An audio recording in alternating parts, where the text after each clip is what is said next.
Class six हम English reader पढ़ेंगे बेटा। इंग्लिश रीडर में हमारा चैप्टर नंबर 9 होगा अ बर्थडे लेटर। बेटा ये जो अ बर्थडे लेटर चैप्टर है, इसे एक लेटर लिखा था पंडित जवाहरलाल नेहरू ने अपनी बेटी इंदिरा गांधी के लिए, जब उनका बर्थडे था और वो नैनी की जेल में थे। वहाँ से वो कुछ चीज़ नहीं दे सकते थे, तब उन्होंने जो स्टोरी थी अपना जो उन्होंने फील किया था उस टाइम पे, वो सब अपनी बेटी के लिए लिखा था।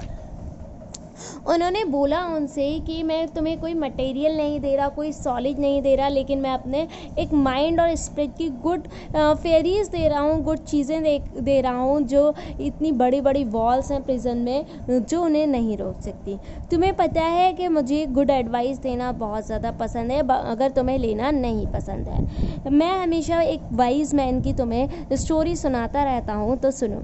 1300 ईयर्स पुरानी एक बात है। एक ट्रैवलर था, चाइना से इंडिया आया विजडम और नॉलेज की सर्च में। उसका नाम ह्यूनसंग था और वो माउंटेन्स जो नॉर्थ के हैं वहाँ पर रहा। उसने कई सारे डेंजर्स को फेस किया अपनी मतलब क्योंकि उसे नॉलेज की थर्स्ट थी कि उसे नॉलेज मिल जाए, तो वो इंडिया आया। उसने अपने आप को पढ़ा, औरों को पढ़ाया और वहाँ पर एक यूनिवर्सिटी नालंदा की ओपनिंग करवाई, जो अब पाटलिपुत्रा में है, जिसे हम पटना भी कहते हैं। ह्यूनसैंग बहुत लर्न मैन था, इसलिए उसे मास्टर ऑफ लॉ भी कहा जाता है। लॉ ऑफ बुद्धा या फिर जितनी भी उसने जर्नीड करी थी उनसे उसको कहा जाता है। ये सब उसकी बातें थी।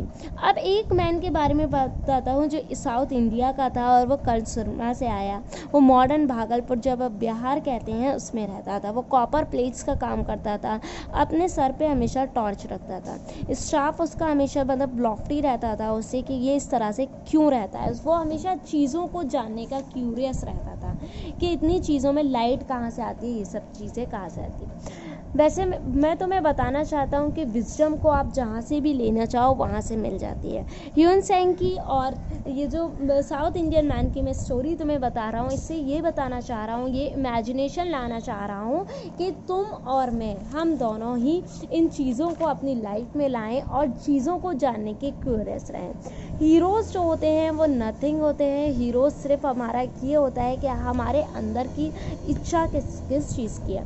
फिर उन्होंने रशिया और साइबेरिया के जो बीच में लड़ाई हुई उसके बारे में बताया। दैन बापूजी के बारे में बताया उन्होंने, जो महात्मा गांधी है उनकी ट्रैवलिंग्स वगैरह के बारे में बताया। लास्ट में बहुत सारी विशिंग दी, गुड बाय कहा और लिटिल वन को ये बोला कि एक तुम जो बनना वो एक ब्रेव सोल्जर बनना, इंडिया की सर्विसेज करना। ठीक है बेटा, चैप्टर की रीडिंग करिएगा और राइटिंग करिएगा। इस चैप्टर के ऊपर आपको एक समरी लिखनी है कि आपने इस चैप्टर से क्या सीखा, तो उस समरी को अपनी कॉपी में लिखिएगा। ठीक है बच्चों, थैंक यू क्लास।